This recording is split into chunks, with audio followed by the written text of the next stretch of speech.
Good morning, everyone. So our lesson to be discussed for today is all about rational functions. So we have here three most essential learning competencies.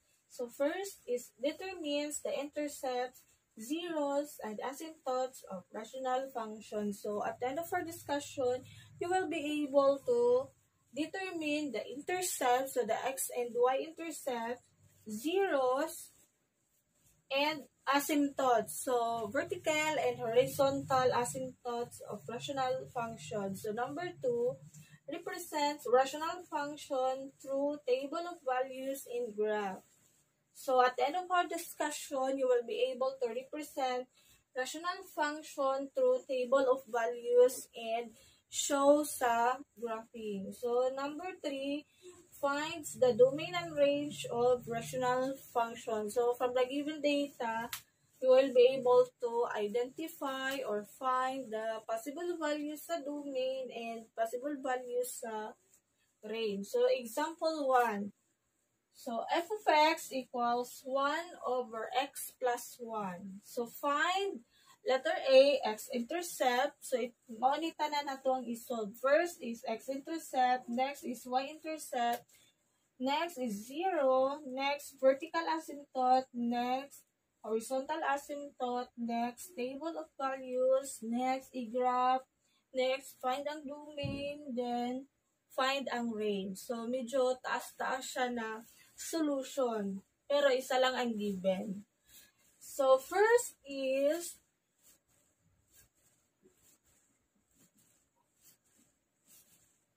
to solve for the x-intercept. So, to solve for x-intercept, let y equals to 0. So, himuon lang ni mo 0 ang y. So, our given function is f of x equals 1 over x plus 1. So, take note, f of x is also known as y. So, is 0 lang daw ang y. So, 0 equals 1 over x plus 1. So, solve for x na ka. So, since ang 0, di ba, naman na siya divisible 1 sa denominator. So, i-cross multiply lang. I-cross multiply, i-cross multiply. So, ang 0, i-multiply sa x plus 1. So, ang 1, i-multiply sa 1. So, 0 times x plus 1 is 0 is equal to 1. So, since ang 0, kaya dili man sa mag-equal sa 1. So, therefore, the given function f of x equals 1 over x plus 1 is there is no x-intercept. So, ibig sabihin, pag i-graph na to na siya, wala siya nag-agi or wala siya nag-touch sa x-axis. Okay, wala man siya x-intercept. Next, y-intercept. So, sa y-intercept, so, to solve for y, so, let x equals to 0. X equals to 0. So, ang given function is f of x over 1 over x plus 1. So, is 0 daw ang value sa x. So, magiging 1 over 0 plus 1. So, f of 0 equals 1 over 1. So, f of 0 equals 1. So, y equals y. So, the y-intercept is 1. So, ibig sabihin, pag i-graph nato na siya, ang graph mag-agi sa y-axis, sa positive 1. Okay, next is 0.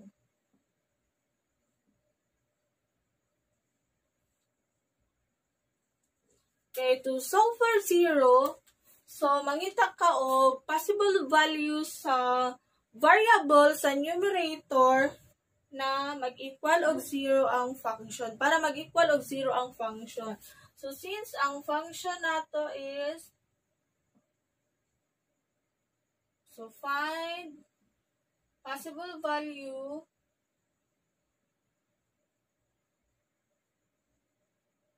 of the variable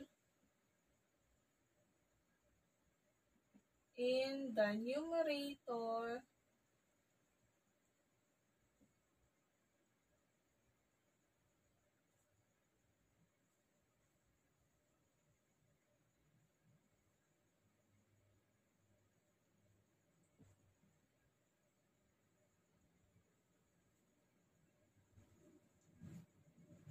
So find the possible value of the variable in the numerator to make the function equal to 0. So, mangita daw kag possible value sa variable sa numerator na substitute nimo para mahimong 0.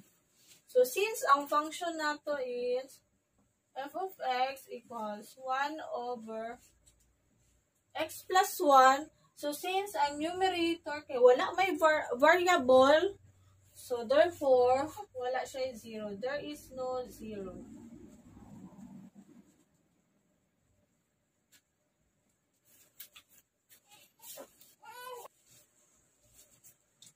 Okay, so next is solve for the vertical asymptote or the x-axis. So, under siya sa x-axis. So, when we say asymptote, it is a straight line near the graph but never touches it. Kumbaga, straight line siya, pero doon lang siya sa graph, pero dili sila mag-touch. Kumbaga, magkita sila, pero dili sila mag-touch. So, naghiwalay siya sa duha ka graph sa tuang rational functions. So, ma-show na to na unya. So, when we say vertical, so pataas. So, when we say horizontal asymptote, so paigda. So, kung vertical asymptote kay pataas man, so ang axis na matouch niya sa Cartesian plane kay x-axis. So, since, di ba, anak man ang Cartesian plane, so, dari ang x-axis, dari ang y-axis. So, when we say vertical asymptote, so, vertical kay paana man, pataas. So, ang axis na iyahang na-touch or naigo is x-axis. So, mga ang vertical asymptote, so, nag-represent siya sa x-axis. Ang horizontal asymptote, di ba, horizontal kay pahigda man. So, ang axis na iyahang ma-touch is ang y. So, muna ang horizontal asymptote or y. Okay. So, to solve for vertical asymptote, so, i-equate lang nimo ang denominator to 0. So, equate the denominator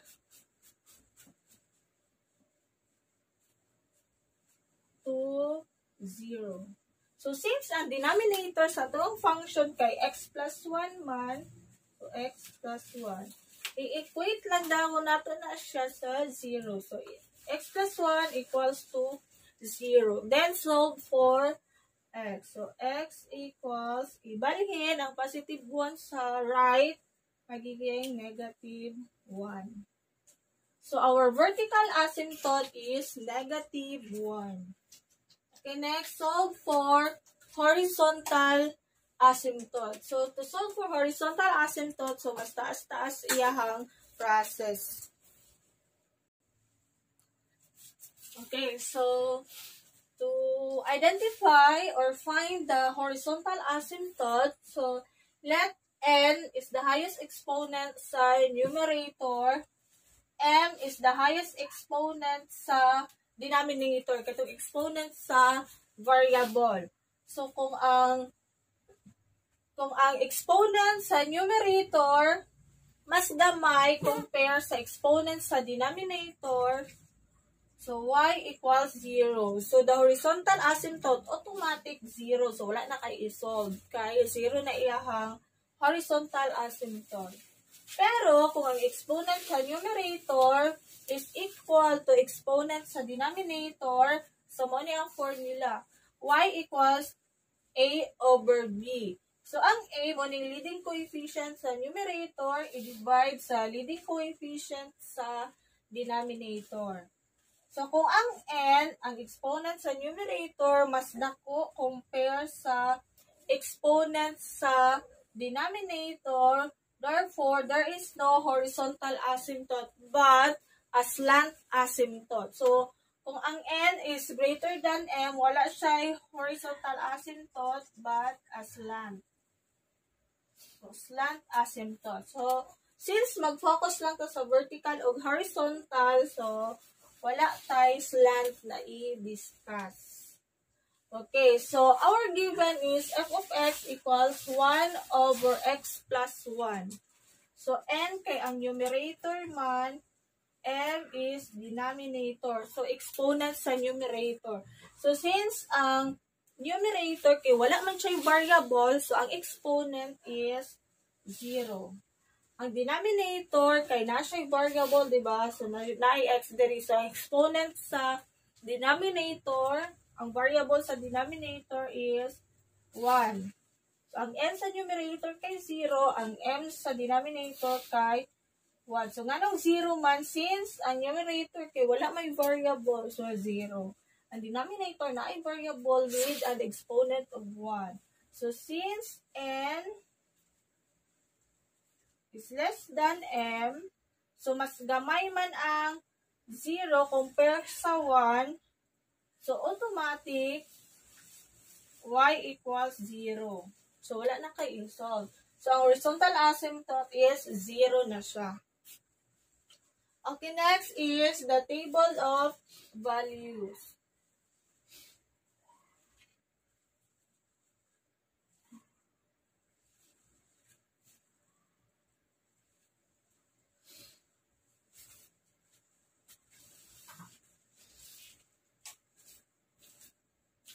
Okay, so sa table of values, ibutang nimo sa center ang vertical asymptote.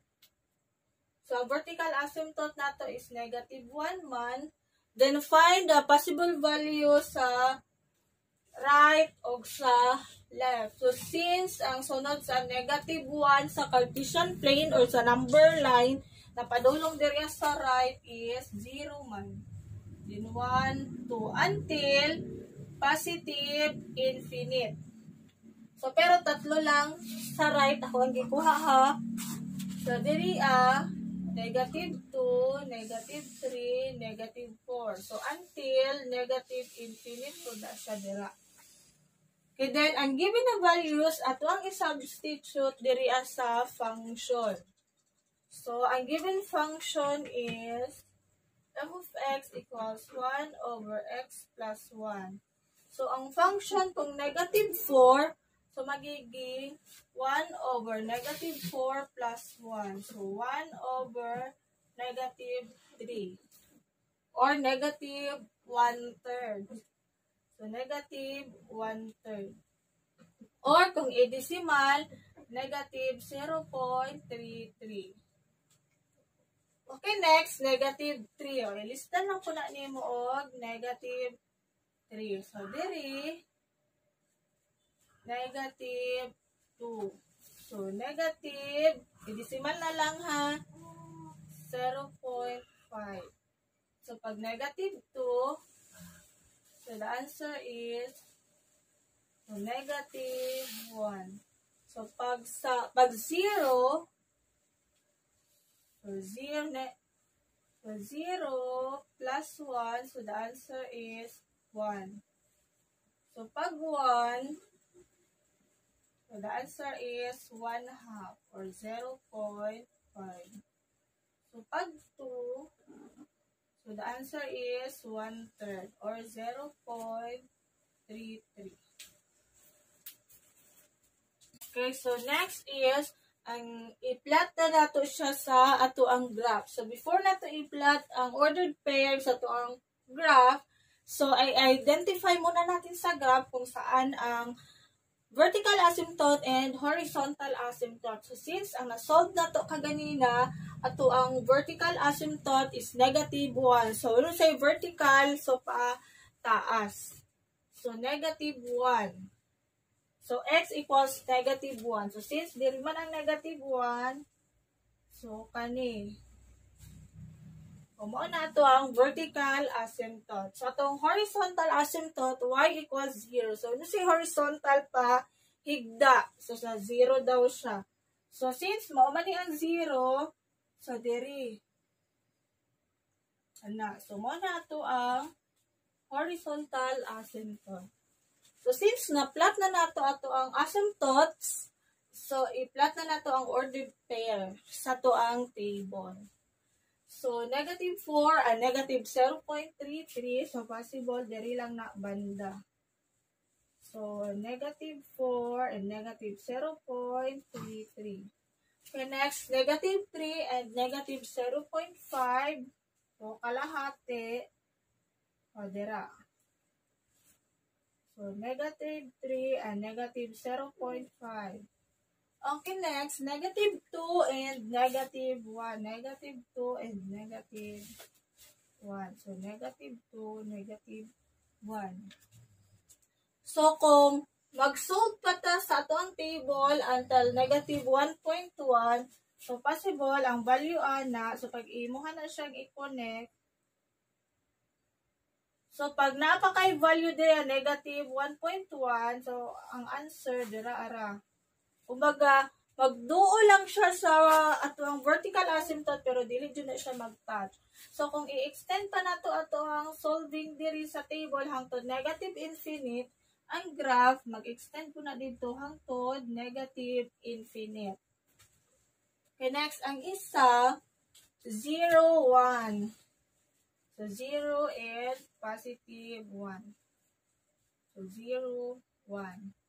Then 1 and 0.5. So, kalahati. So, possible, dira lang. 1 and 0.5. Then, ang isa, 2 and 0.33. So, ubos lang. 2 and 0.33. So, pag i-connect, so, pag i-extend to nato ni diri hantod positive infinite, syempre, ang graph, mag-extend to na dira hantod positive infinite. So, kung natay values diri ana padulong negative ay 0.1 or kani mag-extend ko na siya dira or negative 0.1, so mag-extend ko na dira. Magduo lang na siya sa asymptote, sa vertical asymptote, pero dili na siya mag-touch. So, muna ni ato ang graph. Okay, next is the domain or ang possible values sa ato ang variable x. So, as you can see sa ato ang graph, kana mag-extend dira, di ba, mao man ni ang x-axis. So, kung ang graph, hangtod man na siya negative infinite, so, from negative infinite, then kanina side, padulong man po na siya sa positive infinite, positive infinite. So, ang graph na to, ang domain na to is from negative infinite to positive infinite except, so, walay labot ang vertical asymptote na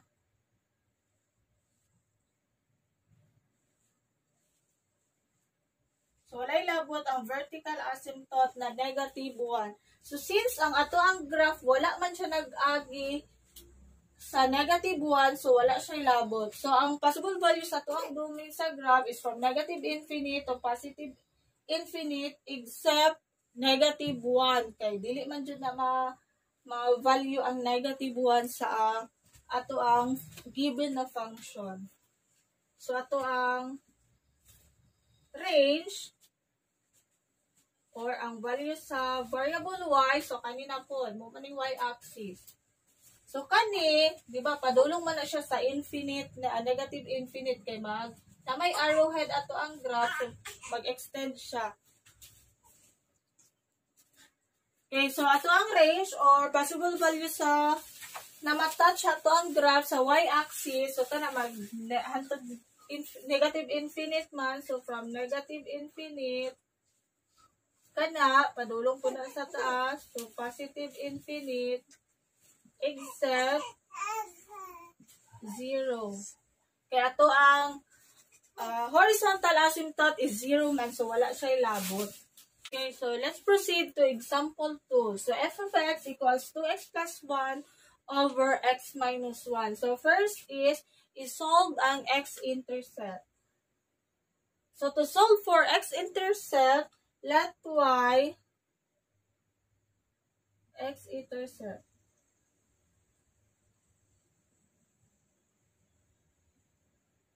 So let y equals to 0. So magiging f of x equals 2x plus 1 over x minus 1. So f of x is also known as y. So y equals 2x plus 1 over x minus 1. So is 0 daw ang y. So 2x plus 1 over x minus 1.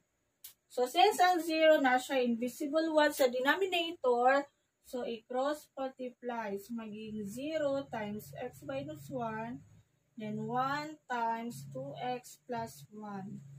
So, 0 times x minus 1 is 0, then i-distribute, so 2x, then i-distribute plus 1.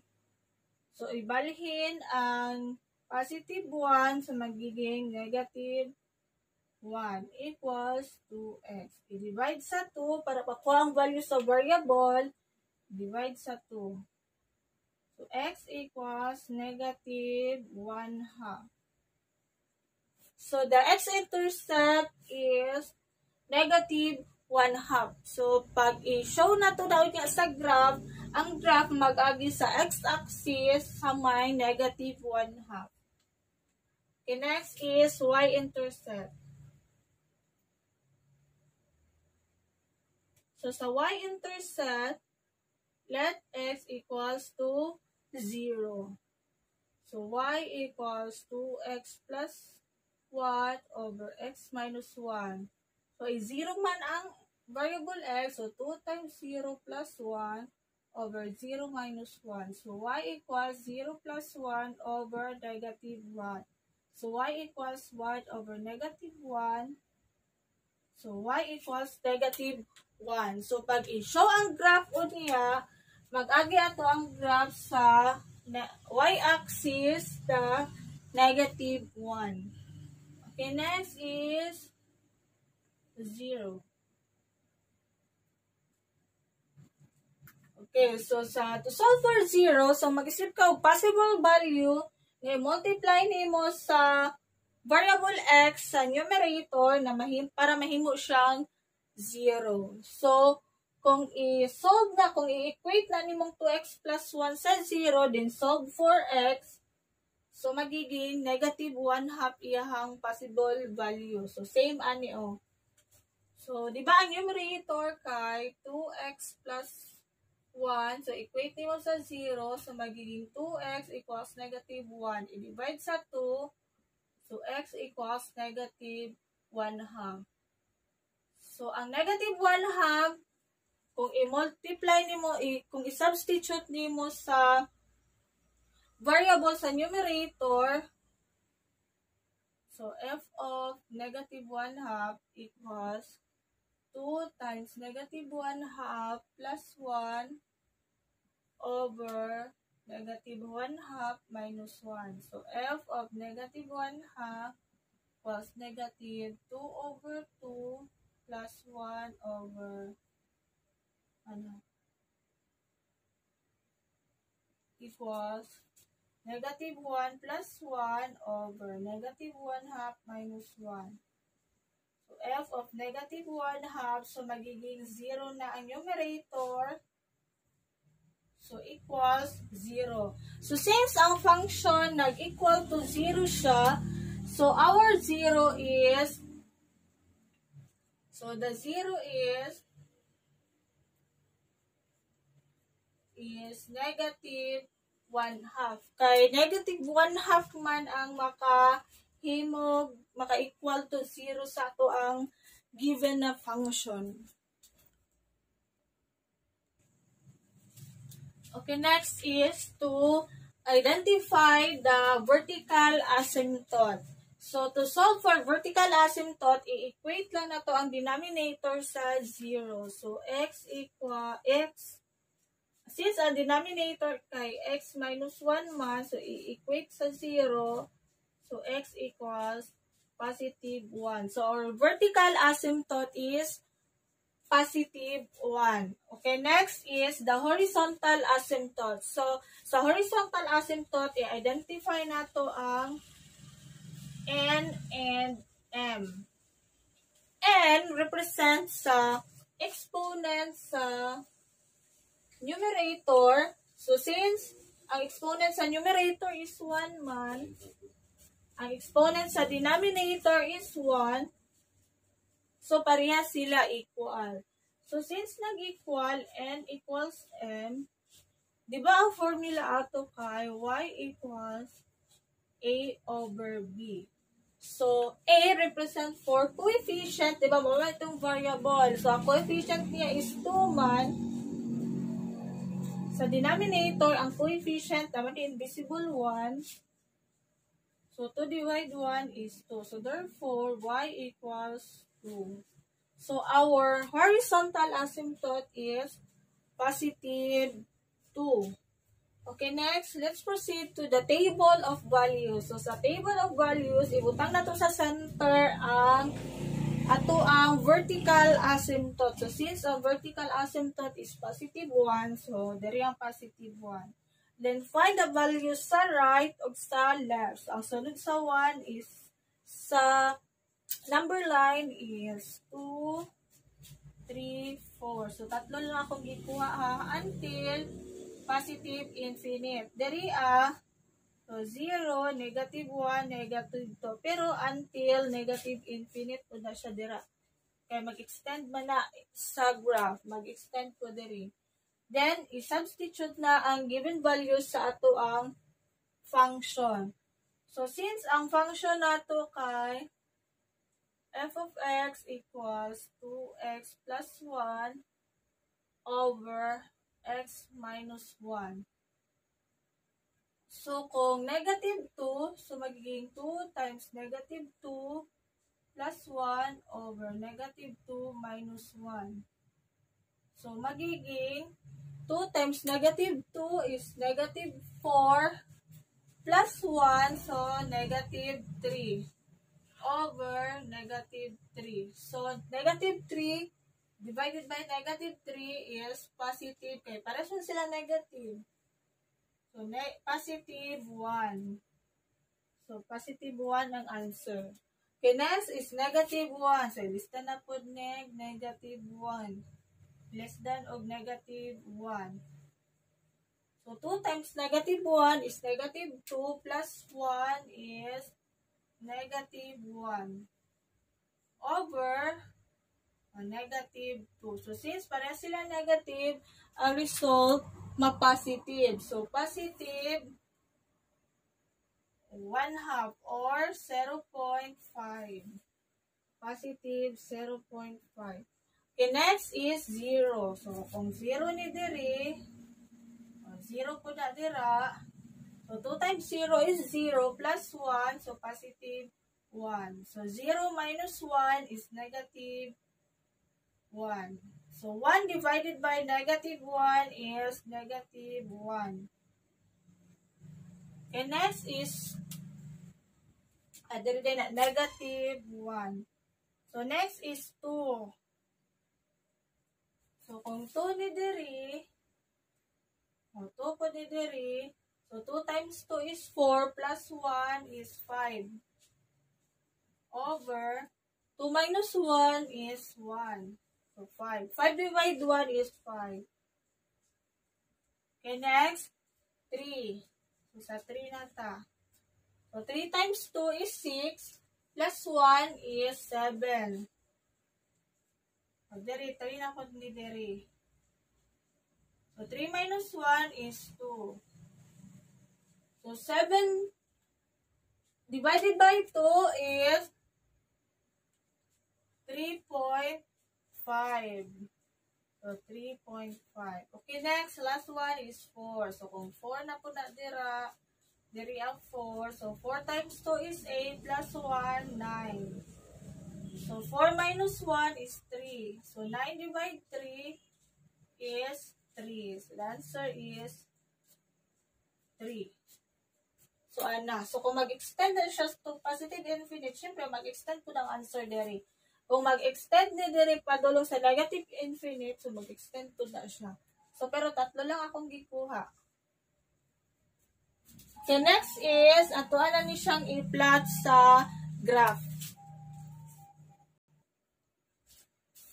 Okay, next is, okay, illustrate na nato ang graph. So, first is, i-plot na to ang asymptote. So, to vertical asymptote is positive 1 man. So, diri. So, ato ang vertical asymptote. So, anak, padulong sa taas. Then, ato ang horizontal asymptote is positive 2. So, y equals 2. So, mawani ang 2. Ang horizontal, pahigda man. So, kani. Na. So, muna ito ang horizontal asymptote. Muna ito ang vertical. So, next is, i-plot na ang graph sa ordered pair. So, first ordered pair is negative 2 and positive 1. Negative 2, positive 1. Okay, next, negative 1 and positive 0.5. So, possible there sa center. So, negative 1 and 0.5. Okay, next, 0 and negative 1. So, there. So, 0, negative 1. So, pag i-connect na niyo sila, so, kung mag-extend pa na siya padulong sa infinite, pero dili na mag-touch siya to ang asymptote.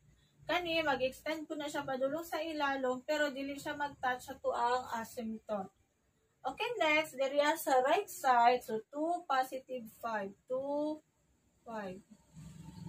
So, 2, 5. Ang isa, 3 and 3.5. 3, 3.5.